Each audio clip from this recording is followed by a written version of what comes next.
खालसा वाहिगुरू जी की फतेह।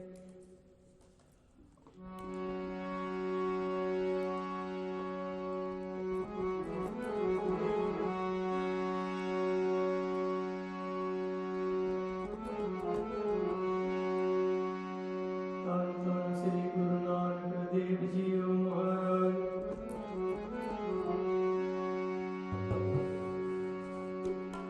आया दूरों चल के मैं तकी तो शरणाए जियो।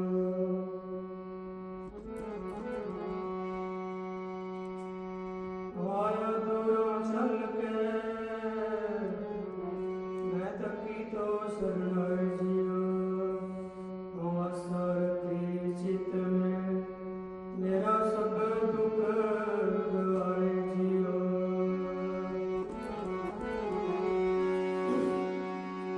सतनाम सतनाम सतनाम जी वाहेगुरु वाहेगुरु वाहेगुरु जी।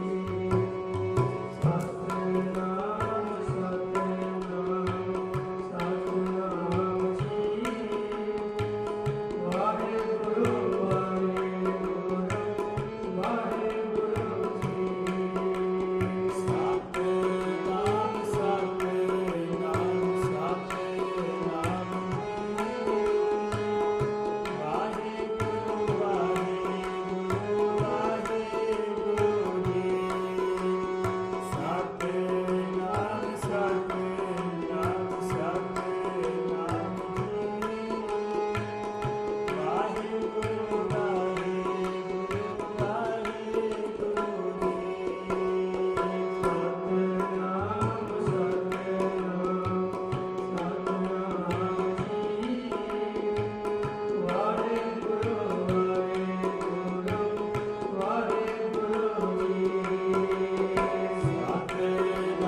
ਆਪਾਂ ਬੜੇ ਭਾਗਾਂ ਵਾਲੇ ਹਾਂ। ਗੁਰੂ ਘਰ ਦੇ ਪ੍ਰੀਤਮਾਨ ਭਾਈ ਟੇਕ ਸਿੰਘ ਅਤੇ ਉਹਨਾਂ ਦਾ ਪਰਿਵਾਰ, ਭਾਈ ਹਰਜੀਤ ਸਿੰਘ, ਭਾਈ ਸਤਨਾਮ ਸਿੰਘ ਸਮੂਹ ਪਰਿਵਾਰ ਵੱਲੋਂ ਪਰਿਵਾਰ ਦੀ ਦੇਹ ਅਰੋਗਤਾ ਦੀ ਖੁਸ਼ੀ ਵਿੱਚ ਪਾਸੋਂ ਰੋ ਤੋਂ ਆਪਣੇ ਗ੍ਰਹਿ ਵਿਖੇ ਤੁਰਕੀ ਬਾਣੀ ਆਈ 3 ਸਾਲੀ ਚਿੰਤ ਉਠਾਈ ਰੱਬੀ ਬਾਣੀ ਦਾ ਸ੍ਰੀ ਅਖੰਡ ਪਾਠ ਸਾਹਿਬ ਆਰੰਭ ਕਰਾਇਆ ਸੀ। ਅੱਜ ਸਵੇਰੇ 10 ਵਜੇ ਸੰਪੂਰਨ ਭੋਗ ਪਏ ਹਨ। ਉਪਰੰਤ ਹਰੀ ਦਾ ਜਸ, ਹਰੀ ਦਾ ਕੀਰਤਨ ਸ੍ਰੀ ਗੁਰਦੁਆਰਾ ਸਾਹਿਬ ਵਿਖੇ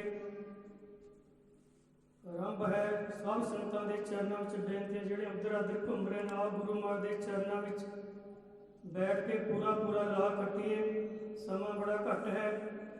ਸਭ ਸੰਗਤਾਂ ਗੁਰੂ ਮਹਾਰਾਜ ਦੇ ਚਰਨਾਂ ਵਿੱਚ ਆ ਕੇ ਸਤਸੰਗ ਦੀ ਘੜੀਆਂ ਦਾ ਲਾਹਾ ਪ੍ਰਾਪਤ ਕਰੀਏ ਜੀ। ਪਰਿਵਾਰ ਵੱਲੋਂ ਸੁਚਮਤਾ ਦੇ ਨਾਲ ਪਾਠ ਕਰਾਇਆ ਗਿਆ। ਸੁਚਮਤਾ ਦੇ ਨਾਲ ਮਹਾਰਾਜ ਨੂੰ ਭੋਗ ਲਗਾਇਆ ਗਿਆ। ਆਪਣੇ ਹੱਥੀਂ ਪ੍ਰਸਾਦਾ ਤਿਆਰ ਕਰਕੇ ਸਿਰ ਢੱਕ ਕੇ ਚੱਪਲਾਂ ਕੱਢ ਕੇ ਰਸੋਈ ਵਿੱਚੋਂ ਦੇਸੀ ਘੀ ਦਾ ਇਸ ਨੂੰ ਭੋਗ ਲਗਾਇਆ ਜਾਂਦਾ ਹੈ। ਦੁਨੀਆ ਦਾ ਹਰ ਇੱਕ ਕੰਮ ਮਰਿਆਦਾ ਦੇ ਅੰਦਰ ਹੈ। ਜੇ ਤਾਂ ਮਰਿਆਦਾ ਦੇ ਅੰਦਰ ਹੈ ਫਿਰ ਤਾਂ ਉਹਦਾ ਬਹੁਤ ਵੱਡਾ ਫਲ ਹੈ। ਜੇ ਮਰਿਆਦਾ ਵਿੱਚ ਨਹੀਂ ਹੈ, ਝੂਠ ਹੈ, ਕਮੀਆਂ ਹਨ, ਫਿਰ ਉਹਦਾ ਪੂਰਾ ਫਲ ਨਹੀਂ ਮਿਲਦਾ ਹੈ। ਕਰੋਪੀ ਵੀ ਹੋ ਸਕਦੀ ਹੈ, ਕਰੋਪੀ ਵੀ ਹੋ ਜਾਂਦੀ ਹੈ, ਉਲਟੀ। ਸੋ ਹਰ ਇੱਕ ਕੰਮ ਦੁਨੀਆ ਦਾ ਕੋਈ ਵੀ ਕੰਮ ਹੈ, ਹਰ ਇੱਕ ਕੰਮ ਮਰਿਆਦਾ ਦੇ ਅੰਦਰ ਹੈ। ਸ੍ਰੀ ਅਖੰਡ ਪਾਠ ਸਾਹਿਬ ਜੇ ਮਰਿਆਦਾ ਵਿੱਚ ਹੋ ਜਾਵੇ, ਜੋ ਗੁਰੂ ਗੋਬਿੰਦ ਸਿੰਘ ਜੀ ਮਹਾਰਾਜ ਨੇ ਮਰਿਆਦਾ ਦੱਸੀ ਹੈ, ਉਹਦੇ ਮੁਤਾਬਕ ਜਿਹੜੇ ਨਖਿੱਧ ਜੁਨੀਆਂ ਨੇ ਪੱਥਰ ਪ੍ਰੇਤ ਹਨ, ਉਹਨਾਂ ਦਾ ਵੀ ਉਧਾਰ ਹੋ ਜਾਂਦਾ ਹੈ। ਉਹਨਾਂ ਦੀ ਜੁਨੀ ਛੁੱਟ ਜਾਂਦੀ ਹੈ, ਉਹਨਾਂ ਨੂੰ ਵੀ ਮਨੁੱਖਾ ਜਨਮ ਮਿਲ ਜਾਂਦਾ ਹੈ। ਸੰਤ ਬਾਬਾ ਆਤਰ ਸਿੰਘ ਜੀ ਮਸਤੂ ਵਾਲੇ ਹਜ਼ੂਰ ਸਾਹਿਬ ਨੂੰ ਜਾਰਸਨ ਰਸਤੇ ਵਿੱਚ ਪੜਾਅ ਕੀਤਾ ਗਿਆ। ਇੱਕ ਨਗਰ ਦੇ ਨੇੜੇ ਗਏ, ਨਗਰ ਦੇ ਵਿੱਚ ਜਾ ਕੇ ਕਿਹਾ, ਭਾਈ ਸਾਨੂੰ ਰਾਤ ਕੱਟਣੀ ਹੈ, ਤੁਸੀਂ ਸਾਨੂੰ ਕੋਈ ਜਗ੍ਹਾ ਦਿਓ। ਉਹ ਪਿੰਡ ਵਾਲੇ ਨੇ ਇੱਕ ਐਸੀ ਜਗ੍ਹਾ ਦੱਸੀ ਜਿੱਥੇ ਬਾਗ ਸੀਗਾ, ਜ਼ਮੀਨ ਸੀ, ਉਹਦੇ ਵਿੱਚ ਕੋਠੀ ਸੀ, ਉੱਥੇ ਕੋਈ ਨਹੀਂ ਵੜਦਾ ਸੀਗਾ। ਉੱਥੇ ਪ੍ਰੇਤ ਰਹਿੰਦਾ ਸੀਗਾ ਕੋਠੀ ਦੇ ਵਿੱਚ। ਪਿੰਡ ਵਾਲੇ ਨੇ ਮਖੌਲ ਕੀਤਾ ਕਿ ਬਾਬਾ ਜੀ ਤੁਸੀਂ ਉਹ ਕੋਠੀ ਵਿੱਚ ਜਾਓ, ਬਾਗ ਵਿੱਚ, ਉੱਥੇ ਰਹਿਣ ਦੀ ਜਗ੍ਹਾ ਵਧੀਆ ਹੈ। ਹੁਣ ਮਹਾਂਪੁਰਸ਼ਾਂ ਨੂੰ ਕੀ ਪਤਾ ਸੀਗਾ। ਉੱਥੋਂ ਆਵਾਜ਼ ਆਈ ਕਿ ਭਾਈ ਇਹ ਕੋਠੀ ਮੇਰੀ ਹੈ, ਮੈਂ ਪ੍ਰੇਤ ਹਾਂ, ਤੁਸੀਂ ਇੱਥੇ ਕਿੱਥੇ ਆਏ? ਮੈਂ ਤਾਂ ਇੱਥੇ ਕਿਸੇ ਨੂੰ ਵੜਨ ਨਹੀਂ ਦਿੰਦਾ। ਉਹ ਪ੍ਰੇਤ ਵੀ ਜਾਣ ਕੇ ਵੀ ਮਹਾਂਪੁਰਸ਼ਾਂ ਕਹਿਣ ਲੱਗਾ, ਤੁਸੀਂ ਮੇਰਾ ਆਧਾਰ ਕਰੋ। ਮਹਾਂਪੁਰਸ਼ ਕਹਿਣ ਲੱਗੇ ਸੰਤ ਬਾਬਾ ਆਤਰ ਸਿੰਘ ਜੀ ਮਸਤੂ ਵਾਲੇ ਕਿ ਭਾਈ ਤੂੰ ਪ੍ਰੇਤ ਬਣ ਗਿਆ, ਮਾੜੇ ਕਰਮ ਕਰਕੇ, ਪਰ ਪ੍ਰੇਤ ਦਾ ਆਧਾਰ ਤਾਂ ਸ੍ਰੀ ਅਖੰਡ ਪਾਠ ਸਾਹਿਬ ਕਰਕੇ ਹੁੰਦਾ ਹੈ। ਉਹ ਅਖੰਡ ਪਾਠ ਦੇ ਸਾਨੂੰ ਫਿਰ ਮਾਇਆ ਚਾਹੀਦੀ ਹੈ। ਉਹ ਪ੍ਰੇਤ ਕਹਿੰਦਾ ਮੇਰੀ ਇੱਥੇ ਦੇਹੜੀ ਦੇ ਪਿਛਲੇ ਪਾਸੇ ਪੈਸੇ ਦੱਬੇ ਹੋਏ, ਤੁਸੀਂ ਉਹ ਕੱਢ ਲਓ, ਤੁਸੀਂ ਉਹਨੂੰ ਵਰਤੋ, ਸਾਰੇ ਪੈਸੇ ਕੱਢ ਕੇ ਤੁਸੀਂ ਅਖੰਡ ਪਾਠ ਸਾਹਿਬ ਕਰੋ ਤੇ ਮੇਰਾ ਆਧਾਰ ਹੋ ਜਾਏਗਾ, ਮੈਨੂੰ ਆਪਣੀ ਮੁਕਤੀ ਚਾਹੀਦੀ ਹੈ। ਮਹਾਂਪੁਰਸ਼ਾਂ ਨੂੰ ਪੈਸੇ ਨਿਕਾਲੇ ਗਏ, ਤਿਆਰੀ ਕੀਤੀ, ਅਖੰਡ ਪਾਠ ਸਾਹਿਬ ਆਰੰਭ ਕਰ ਰਹੇ ਹਨ। ਮਹਾਂਪੁਰਸ਼ਾਂ ਨੇ ਕਿਹਾ ਪ੍ਰੇਤ ਨੂੰ ਕਿ ਤੂੰ ਇੱਥੇ ਬੈਠ ਕੇ ਸੁਣਨਾ 3 ਦਿਨ, ਤੇ ਅਸੀਂ ਕੌਲੀ ਵਿੱਚ ਲੱਗ ਤੇਰਾ ਪ੍ਰਸਾਦ ਰੱਖਾਂਗੇ। ਜੇ ਤਾਂ ਤੂੰ ਪ੍ਰਸਾਦ ਖਾ ਲਿਆ ਫਿਰ ਤਾਂ ਅਸੀਂ ਸਮਝਾਂ ਵੀ ਤੇਰਾ ਆਧਾਰ ਹੋ ਗਿਆ, ਜੇ ਨਾ ਖਾਏ ਫਿਰ ਸਮਝ ਆਧਾਰ ਨਹੀਂ ਹੋਣਾ। ਉਹ ਪ੍ਰੇਤ 3 ਦਿਨ ਬੈਠੇ ਰਿਹਾ। ਤੀਸਰੇ ਦਿਨ ਵਿਘਨ ਪੈ ਗਿਆ, ਪਾਠੀ ਤੋਂ ਗਲਤੀ ਹੋ ਗਈ, 12 ਵਾਲਾ ਪਾਠੀ ਨਹਾ ਕੇ ਨਹੀਂ ਬੈਠਿਆ। ਉਹ ਪ੍ਰੇਤ ਦਾ ਕੋਈ ਆਧਾਰ ਨਹੀਂ ਹੋਇਆ। ਕਹਿੰਦਾ ਪ੍ਰੇਤ ਕਹਿੰਦਾ ਵੀ ਮੇਰਾ ਤਾਂ ਕੁਝ ਨਹੀਂ ਅਜੇ ਬਣਿਆ। ਪ੍ਰੇਤ ਕਹਿੰਦਾ ਜਿਹੜਾ ਤੁਹਾਡਾ ਪਾਠੀ ਹੈ ਨਾ 12, ਉਹ ਨਹਾ ਕੇ ਨਹੀਂ ਬੈਠਿਆ, ਉਹਨੇ ਵਿਘਨ ਪਾ ਦਿੱਤਾ। ਮਹਾਂਪੁਰਸ਼ਾਂ ਨੇ ਦੂਜਾ ਪਾਠ ਆਰੰਭ ਕੀਤਾ, ਸਾਰੇ ਪਾਠੀਆਂ ਨੂੰ ਸਮਝਾਇਆ, ਫਿਰ ਉਹ ਪ੍ਰੇਤ ਦਾ ਆਧਾਰ ਹੋਇਆ। ਫਿਰ ਉਹ ਪ੍ਰੇਤ ਦਾ ਆਧਾਰ ਸਾਡਾ ਇੱਕ ਰਿਸ਼ਤੇਦਾਰ ਸੀਗਾ ਦਿੱਲੀ ਦਾ, ਉਹਨਾਂ ਦੇ ਕੋਈ ਚੱਕਰ ਸੀਗਾ, ਉਹਨੇ ਬੜੀ ਜਗ੍ਹਾ ਘੁੰਮਦਾ ਫਿਰਦਾ ਰਿਹਾ, ਉਹਨੂੰ ਕੀਤਾ ਉਹਦਾ ਇਲਾਜ ਨਾ ਹੋਵੇ। ਉਹ ਫਿਰ ਨਾਨਕਸਰ ਚਲੇ ਗਿਆ। ਬਾਬਾ ਹਰਭਜਨ ਸਿੰਘ ਸਨ ਸੰਤ ਬਾਬਾ, ਉਹ ਚੜ੍ਹਾਈ ਕਰ ਗਏ, 2-3 ਸਾਲ ਹੋ ਗਏ ਨਾਨਕਸਰ ਵਾਲੇ। ਉੱਥੇ ਜਾ ਕੇ ਉਹਨਾਂ ਨੂੰ ਕਿਹਾ ਵੀ ਇੱਦਾਂ ਗੱਲ ਹੈ ਜੀ, ਸਾਰੀ ਦੁਨੀਆ ਅਸੀਂ ਘੁੰਮ ਰਹੇ, ਸਾਰਾ ਪਰਿਵਾਰ ਕੀਰਤਨ ਕਰਦਾ ਸੀਗਾ, ਆਸਾ ਦੀ ਵਾਰ ਲਾਉਂਦੇ ਸਨ ਸ਼ਹਿਰ ਵਿੱਚ, ਸਬਜ਼ੀ ਮੰਡੀ ਦਿੱਲੀ, ਉੱਥੇ ਰਹਿੰਦੇ ਹੋ ਸਾਰੇ ਘਰ ਕੇ ਲੜਕੀਆਂ ਵੀ, ਮੁੰਡੇ ਵੀ ਚਿਮਟੇ ਵਜਾਉਂਦੇ ਸਨ। ਆਸਾ ਦੀ ਵਾਰ ਲੋਕ ਉਹਨਾਂ ਕੋਲੋਂ ਲਵਾਉਂਦੇ ਸਨ। ਕਿਸੇ ਨੇ ਐਸਾ ਚੱਕਰ ਕਰ ਦਿਆ, ਘਰ ਦਾ ਬੇੜਾ ਗਰਕ ਕਰ ਦਿਆ, ਘਰ ਵਿੱਚ ਹਲਚਲ ਮਚ ਗਈ। बड़ी जगह घूमिया, मेरे नाल भी ਉਹਦਾ संपर्क होया। वो कहता मैं फिर घूम घुमा के नानकसर पहुँच गया। उत्थे महापुरुषों ने बेनती की, संत बाबा हरभजन सिंह जी नानकसर वाले भी इधर साढ़े ते चक्कर है। वो कहता असीं खंड पाठ करांगे सुचम दे नाल, जे ना राजी होए असीं दुआरा पाठ आरंभ करांगे, 1 पैसा नहीं लेंगे। महापुरुषों ने सुचम दे नाल सी खंड पाठ साहब किया विधि नाल, वो सारे राजी हो गए सारे। उन्हें कहा जे ना आराम होया गारंटी है असीं दोबारा फ्री करांगे तुहाडा पाठ। उन्होंने भरोसा गुरु साहब ने। फिर उत्थे सुचम है, 5 पाठी जपजी साहब वाले, 5 दूजे 10 पाठी लगते। फिर सुचम है उत्थे हर एक तरह की सुचम है। नानकसर जिहड़े गए उन्होंने पता किन्नी उत्थे बहुत ज़्यादा सुचम है। खंड पाठ जब सही हो जाए बंदा प्रेत, कोई प्रेत जो नहीं वो भी पलट जाती है। पाठ में बड़ी शक्ति है। 25 पाठी क्या गुरु महाराज जो पाठ श्री खंड पाठ की मर्यादा बनाई है। 5 जपजी साहब वाले, 5 खंड पाठीए, 5 धूपीए, 5 पहरेदार ने, 5 उन्होंने प्रसादा बनाने वाले। 25 पाठी लाए सन श्री गुरु गोबिंद सिंह जी महाराज ने। ये मर्यादा बनी सी। पर 25 का खर्चा इन्ना कौन दे? उन्होंने बहुत ज़्यादा खर्चा अजकल बन जाता। अजकल तो यही पाठ जो आप करते इसका खर्चा कितना है। बहुत बंदे जकराते जोड़े बेचारे गरीब हैं भी इन्ना पैसा लाना। समा बदलता जा रहा, कलू का जोर पैदा जा रहा। सो मर्यादा दे विच जे पाठ हो जाए ये तो पुठियां सीधियां हो जाती हैं। पुठियां सीधियां बिगड़े कम, पुठी बात भी सीधी हो जाए, कृपा हो जे तेरी मालिका। पुठी बात भी सीधी हो जाए, कृपा हो जे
समग्री लिखवाई। उस वेले जो श्री खंड पाठ साहब पहला आरंभ किया, श्री दमदमा साहब मर्यादा बनी। वो समग्री धूप विच कस्तूरी, रत्ती, केसर, 4 मासे, मुशक कपूर, मासे सच्चे मोती ते गऊ का घ्यो, 3 छटांग देसी खंड, 2 छटांग जावित्री, देसी जौ, इंद्र जौ, छाल छलीड़ा, कपूर, कचरी, चंदन चिट्टा, चंदन लाल, बाल छड़, भोज पत्तर, अगर तगर, इलाची छोटी, इलाची बड़ी, सब एक तोड़ा, खोपा गिरी, बादाम, छुआरे, खस, धूप लक्कड़, काले तिल, चिट्टे तिल, नागरा मोथा 2-2 तोड़े, बासमती चौल 3 तोड़े, अतर गुलाब, बरमी, खुशबूदार, गौ बेर, फुल धावे, लोबान, मुश्क अंबर, कचूर, ऊद, दाल चीनी, ये समग्री का समान महाराज लिखा है। जो अजकल मैं कहा 10,000 के लगभग बनता है। हूँ तो डके वाली धुप्प आ गई, कैमिकल ला दिया, जहर ला दिया। जे दिमाग में चढ़ जाए, दिमाग नहीं सैट होंगे साडा, कीर्तन करने तो गले बैठ जाता है। अमरीका के डॉक्टर धुप्प साडे वाली चैक करिए, वो कहता पीड़ी सिगरट तो भी खतरनाक धुआं है जी अगरबत्ती साडी है, जी खंड पाठां विच, गुरुद्वारिਆਂ विच, मंदिरां विच लग रही है। गुरु घर जी गूगल वाली धुप्प जी बट के लाते हैं, वो मना है। पहले समग्री धूप देते सन खंड पाठ के वेले, एक बंदे ड्यूटी होंदी सी धूप देने ते। हुण समा बदलदा जा रहा, समा बदलण दे नाल ये जिहड़े असीं पाठ करांदे हन, होर दान करदे हन, ये कलयुग विघन पांदा है। ये कहंदा मैं किसी नूं धर्म करम ते चल नहीं देना। बाणी विच लिखिआ महाराज कलयुग में कर्म धर्म ना कोई, कली का जन्म चंडाल के घर होई। इन्हें कहा मेरे तो वो बचेगा जिते पूरा गुरु का हाथ होगा, बाकी मेरी मार तो कोई बचेगा। कलयुग ने कहा गुरु घर भी किवें आना, किवें मत्था टेकना, मर्यादा सारी सिखो। हथ पैर धो के जे महाराज की ताबिया बैठना, पाठ करना, कोई सेवा करनी, साढ़े बस्तर सुच्चे होने चाहिए। लैटरिन वाले बस्तर भी साढ़े होने चाहिए। जे असीं स्नान किया असीं पैर धो के पिन्नियां तक, वो भी बाथरूम के छिट्टे लगते पिन्नियां तक, पिन्नियां तक पैर धो के हथ मूँह धो के कुरली करके फिर मारते ताबे आना। ये मर्यादा बननी है। जे तो काम है मर्यादा विच, फिर तो बहुत बड़ा फल है। जे मर्यादा नहीं है फिर कुछ भी नहीं, फिर तो उल्टा सानू दोष लगता है। गुरु घर च अंग्रेजी टोपी मना है। जिहड़ी अंग्रेजी टोपी मूहरे हुंदा जिहदे जाणदे आपां अंग्रेजी टोपी नूं, दसवें पातशाह दे बचन होए सिख सिर टोपी तले, 7 जन्म कुश्ती होए मरे। सिख बन के टोपी तले 7 जन्म कोड़ी होके मरेगा। ये गुरु गोबिंद सिंह की बाणी है। रहत ना जिनकी जानी है गुरबाणी नाही रीत, तिसदे हथों खाद्या विसर हर की प्रिय। झूठ खावांगे उधर उधर, वो बंदा ना नाम जप सके ना बाणी पढ़ सके। पढ़ेगा मन किते आप किते बैठा, ना वो कोई तरक्की होगी रूहानी, वो जीरो ते आ जाएगा बंदा। जिथे झूठ है उत्थे झूठ आ गया, जिथे झूठ आ गया उत्थे पाप आ गया, जिथे पाप आ गया उत्थे दुख आ गया। जराबा कट के पैर धो के किते भी गुरु घर भी जाना, किते गुरु मां की हजूरी भी जाना, किसी के घर जाना, खंड पाठ के भोग दे मत्था टेकन जाना, जराबा कट के पैर धो के जाओ, नहीं दोष लगेगा। कोई फायदा नहीं जाने का, कोई फायदा नहीं जाने का गुरु की हजूरी में। यह सुचन का काम है, कोई होर रामायण का पाठ नहीं, कोई हो जगराता या रात जगा हो रहा है। जिमें मर्जी चले जाओ मोने घोने, जिमें पैर धोने बिने चले जाए। तो श्री गुरु ग्रंथ साहिब महाराज 10 गुरुओं की जोत है। महाराज ने वचन किया, हजूर साहब की वचन किया, जपो खालसा जी तुसी जाग दी जोत।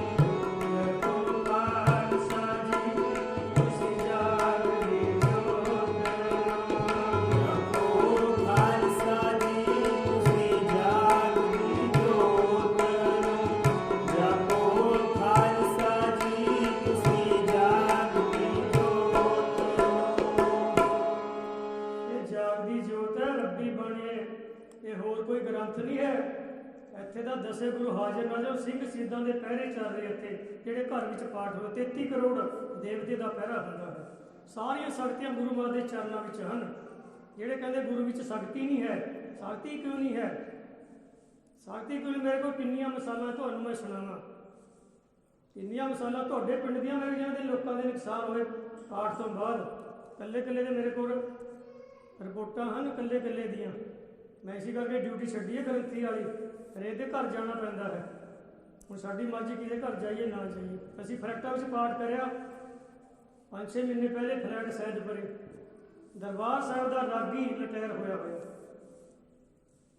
जिधर भोग पिया उन्हें सारे घर कहते अपने सरोपे लैने, सारे घर कुड़ियां दे, अपनी नूंह दे, मुंडे दे, अपने घर वाली का, अपना पोतियां दे। कीर्तन करने वाले उन्हें बाहर से बुलाया जथा, उन्होंने कोई सरोपा नहीं। पंजे पाठी उन्होंने कोई सरोपा नहीं। भोग तो बाद खड़िया हो गया, कहना मेरे गल में सरोपा पाओ। अपना मुंडा बुला लिया, अपने घर वाली बुला ली, नूंह बुला ली, पोतियां बुला लिया, उन्हें सरोपे पा दिया, अपने गिण के लिया सरोपे सारे। दरबार साहिब का रागी रिटायर होया हुआ। उस तो बाद उन्हें की किया, जिवें मालदे से असीं गुरदस्ता पाया वा, हार पाया वा, उन्हें तरवा के अपनी पोतियों की गल में पवा दिया। वो भी ਮਹਾਰਾਜ ਦੇ ਉੱਤੇ ਵੀ ਨਹੀਂ ਰਹਿਣ ਦਿਆ, ਉਹ ਵੀ ਬੰਦੇ ਨੇ। ਫਿਰ ਮੈਂ ਪਾਠੀਆਂ ਨੂੰ ਕਿਹਾ ਵੀ ਤੂੰ ਤਜਰਬਾ ਦੇਖਿਓ ਮੇਰੇ ਨਾਲ, ਇਸ ਬੰਦੇ ਦਾ ਤਜਰਬਾ ਦੇਖੋ। ਮੈਂ 12 ਸਾਲ ਤੋਂ ਇਹ ਗੱਲਾਂ ਨੋਟ ਕਰ ਰਿਹਾ। ਸਾਨੂੰ ਝਲੜੀ ਵਾਲੇ ਮਹਾਂਪੁਰਸ਼ ਸਾਹਿਬ ਤੇ ਸ੍ਰੀ ਸੰਤ ਦਾ ਗੁਰਦੁਆਰਾ, ਸਾਨੂੰ ਵੀ ਉਹਨੇ ਦੱਸਿਆ ਵੀ ਤੂੰ ਪਾਠ ਤੋਂ ਬਾਅਦ ਤਜਰਬਾ ਦੇਖੀ ਫਿਰ 6 ਮਹੀਨੇ ਦੇ ਅੰਦਰ ਅੰਦਰ ਵੀ ਉਹ ਬੰਦੇ ਦਾ ਫਿਰ ਹੁੰਦਾ ਕੀ ਹੈ। ਮੈਂ ਉਹਦਾ 15 ਦੇ ਬਾਅਦ ਹੀ ਪਤਾ ਕਰਿਆ। ਫਿਰ ਉਹਨੂੰ ਗ੍ਰੰਥੀ ਨੂੰ ਫੋਨ ਕੀਤਾ, ਸੈਦਪੁਰੇ ਵਾਲਾ ਜਿਹੜਾ ਬੁੰਗਾ ਸਾਹਿਬ ਰਹਿੰਦਾ ਸੀ, ਹੁਣ ਉਹ ਹਟ ਗਿਆ ਉੱਥੋਂ, ਜਗਤਾਰ ਸਿੰਘ। ਮੈਂ ਉਹਨੂੰ ਕਿਹਾ ਵੀ ਉਹਦਾ ਕੀ ਹਾਲ ਹੈ। ਮੈਂ ਜਿਹਦੇ ਘਰ ਅਸੀਂ ਪਾਠ ਕੀਤਾ, 5 ਪਾਠੀਆਂ ਨੂੰ ਮੈਂ ਦੱਸਦੇ ਵੀ ਹੁਣ ਇਹਦਾ ਤਜਰਬਾ ਦੇਖਣਾ ਤੁਸੀਂ। ਉਹ ਕਹਿੰਦਾ ਉਹ ਤਾਂ ਕਹਿੰਦਾ ਹਫ਼ਤਾ ਹੋ ਗਿਆ ਮਰ ਲਿਆ, ਤਾਂ ਕਹਿੰਦਾ ਉਹ ਤਾਂ ਮਰ ਲਿਆ ਕਰਦਾ ਹਫ਼ਤਾ ਹੋ ਗਿਆ। ਪਹਿਲਾਂ ਤਾਂ ਉਹਦੇ ਸ਼ਾਮ ਨੂੰ ਲੜਾਈ ਹੋਣ ਲੱਗੀ ਨੀਚੇ, ਉਹ ਟੈਂਟ ਦਾ ਸਮਾਨ ਲਾ ਰਿਹਾ ਸੀ, ਉਹ ਗੱਡੀ ਆ ਰਹੀ ਕਿਤੇ ਪੜੋਸੀਆਂ ਦੇ ਉਹਦੇ, ਕਿਤੇ ਉਹ ਪੈਪ ਲੱਗ ਗਿਆ, ਕਿਤੇ ਮਰ ਜਾ, ਉੱਥੇ ਬੜੀ ਲੜਾਈ। ਅਸੀਂ ਹਟਾਈ ਫਿਰ ਪਾਠੀਆਂ ਨੇ। ਕਹਿੰਦੇ ਤੁਹਾਨੂੰ ਗੋਲੀ ਨਾਲ ਮਰਵਾ ਦੇਵੇ, ਕਹਿੰਦੇ ਤੁਹਾਨੂੰ ਗੋਲੀ ਨਾਲ ਮਰਵਾ ਦੇਵੇ। यहाँ तक ਕੰਮ ਹੋਇਆ। ਐਵੇਂ ਨਾ ਸਮਝਿਓ ਗੁਰੂ ਗ੍ਰੰਥ ਸਾਹਿਬ ਨੂੰ ਜੇ ਨਹੀਂ ਘਰਾਂ ਤੰਗੀ ਹੈ, ਗੁਰਦੁਆਰੇ में ਖੰਡ ਪਾਠ ਕਰਾਓ ਆਪਣਾ। ਘਰਾਂ ਦਾ ਬਿਲਕੁਲ ਵਹਿਮ ਨਾ ਕਰੋ ਵੀ ਘਰਾਂ ਹੀ ਕਰਾਉਣਾ। ਅਸੀਂ ਫਰੈਕਟਾਂ ਵਿੱਚ ਪਾਠ ਕਰਦੇ, ਬੁਰਾ ਹਾਲ, ਨਾ ਕਿਤੇ ਜੁੱਤੀਆਂ ਕੱਢਣ ਦੀ ਜਗ੍ਹਾ, ਨਾ ਕਿਤੇ ਪੈਰ ਧੋਣੇ ਨੂੰ ਜਗ੍ਹਾ। ਬੜੀ ਬੇਅਦਬੀ ਹੋ ਰਹੀ ਗੁਰੂ ਗ੍ਰੰਥ ਸਾਹਿਬ ਮਹਾਰਾਜ ਦੀ। ਸਾਨੂੰ ਲੱਗ ਰਿਹਾ ਬੜੇ ਪਾਠ ਹੋ ਰਹੇ, ਇਹ ਬੇਅਦਬੀਆਂ ਹੋ ਰਹੀਆਂ ਮਹਾਰਾਜ ਦੀਆਂ। ਭੁਗਤਣਾ ਪੈਣਾ ਲੋਕਾਂ ਨੂੰ ਜਿਹੜੇ ਗਲਤੀਆਂ ਕਰ। ਜਿਹੜਾ ਵੀ ਗੁਰੂ ਦੇ ਮਾਂ ਦੀ ਮਰਿਆਦਾ ਵਿੱਚ ਚਲਾ, ਮਰਿਆਦਾ ਲਿਆਓ। ਟਕਸਾਲ ਵਾਲੀ ਗ੍ਰੰਥ ਪੋਥੀ ਮਿਲਦੀ ਹੈ, ਗੁਰਬਾਣੀ, ਪਾਠ, ਦਰਪਣ, ਖਾਲਸਾ ਜੀਵਨ ਪਟਿਆਲੇ ਤੋਂ ਮਿਲ ਜਾਂਦੀ ਹੈ। ਕਹਿ ਕੇ ਜਾਓਦੇ ਵੀ ਸਾਰਾ ਕੁਝ ਲਿਖਿਆ, ਕਿਵੇਂ ਪਾਠ ਆਰੰਭ ਕਰਨਾ, ਕਿਵੇਂ ਭੋਗ ਪਾਉਣਾ, ਕਿਹੜੀ ਚੀਜ਼ ਚਾਹੀਦੀ ਹੈ, ਕਿਵੇਂ ਅਸੀਂ ਸੁੱਚਮ ਰੱਖਣੀ ਹੈ, ਉਹ ਪੜ੍ਹੋ ਲਿਆ ਕੇ। ਹੋਰ ਕਈ ਗੌਰਮੈਂਟ ਦੀਆਂ ਏਜੰਸੀਆਂ ਗਲਤ ਪ੍ਰਚਾਰ ਕਰ ਰਹੀਆਂ ਜੀ, ਆਪ ਪਾਠ ਕਰੋ ਜੀ, ਪਾਠੀਆਂ ਦੇ ਪਾਠ ਨਾ ਕਰਾਓ। ਉਹ ਪੋਥੀਆਂ ਬਣ ਰਹੇ ਫਰੀ ਸਹਿਜ ਪਾਠ ਦੀਆਂ, ਮੂਲ ਮੰਤਰ ਦਾ ਪਹਿਲੀ ਪੌੜੀ ਦਾ ਪਾਠ ਨਹੀਂ ਆਉਂਦਾ, ਸਹਿਜ ਪਾਠ ਕਰਦੇ ਫਿਰਦੇ। ਇਹ ਬੇਅਦਬੀ ਕਰਵਾ ਰਹੀ ਗੌਰਮੈਂਟ ਦੀ ਏਜੰਸੀਆਂ ਵੀ ਚੰਗਾ ਇਹਨਾਂ ਦੀ ਗੁਰਬਾਣੀ ਦੀ ਬੇਅਦਬੀ ਹੋਵੇ ਲੋਕ ਕਰੇ। ਜਾਂ ਬੇਅਦਬੀ ਕਰਨ ਲੱਗੇ ਪੱਲੇ ਕੁਝ ਨਹੀਂ ਰਹਿਣਾ। ਸੰਤ ਬਾਬਾ ਜਰਨੈਲ ਸਿੰਘ ਦੱਸਿਆ ਕਰਦੇ ਆ ਭਿੰਡਰਾਂ ਵਾਲੇ ਕਿ ਜੇ ਗੁਰੂ ਗ੍ਰੰਥ ਸਾਹਿਬ ਦਾ ਸਤਿਕਾਰ ਨੇ, ਸਿੱਖਾਂ ਦੇ ਕੁੱਟ ਪਵੇਗੀ। ਜਿੰਨਾ ਗੁਰੂ ਗ੍ਰੰਥ ਸਾਹਿਬ ਦਾ ਸਤਿਕਾਰ ਕਰੇ, ਉਨੀ ਸਾਡੀ ਚੜ੍ਹਦੀ ਕਲਾ ਹੋਵੇਗੀ। ਜਿਹੜਾ ਗੁਰੂ ਮਹਾਰਾਜ ਦੇ ਚਰਨਾਂ ਵਿੱਚ ਨਿਮਰਤਾ ਸਹਿਤ ਸਾਰੇ ਉਹਦੇ ਛੱਡ ਕੇ ਨਿਮਰਤਾ ਸਹਿਤ ਗਰੀਬ ਬਣ ਕੇ ਆਵੇ, ਗਲ ਵਿੱਚ ਪੱਲੂ ਪਾ ਕੇ ਬੇਨਤੀ ਕਰੇ, ਸਭ ਉਹਦੀ ਜੋ ਵੀ ਆਸਾ ਹੈ ਉਹ ਪੂਰੀ ਹੁੰਦੀ ਹੈ।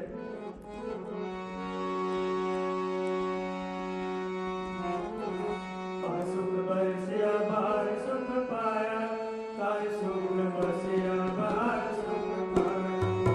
ਸੁਖ ਬਰਸਿਆ ਬਾਹਰ ਸੁਖ ਪਾਇਆ, ਤਾਏ ਸੁਖ ਬਰਸਿਆ ਬਾਹਰ ਸੁਖ ਪਾਇਆ।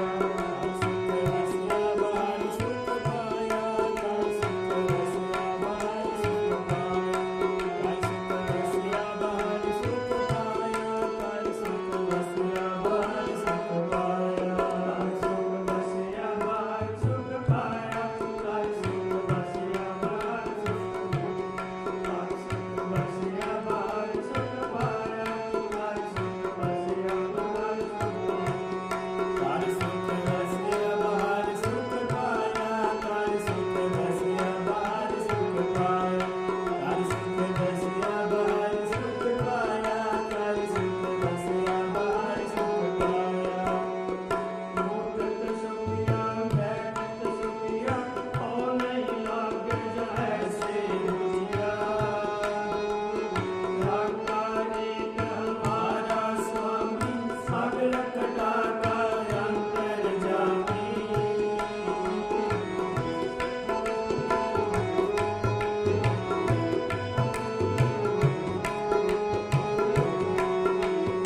ਸ਼ਰਧਾ ਦੀ ਮਰਿਆਦਾ ਸਿੱਖੀਏ, ਮਰਿਆਦਾ ਵਿੱਚ ਪਾਠ ਕਰਾਈਏ ਤੇ ਮਰਿਆਦਾ ਵਿੱਚ ਬਾਣੀ ਪੜ੍ਹੀ। ਜਿੰਨੀ ਵੀ ਅਸੀਂ ਸੁੱਚਮ ਰੱਖਾਂਗੇ, ਗੁਰੂ ਦਾ ਸਤਿਕਾਰ ਕਰਾਂਗੇ, ਸਾਡੀ ਚੜ੍ਹਦੀ ਕਲਾ ਹੋਵੇਗੀ।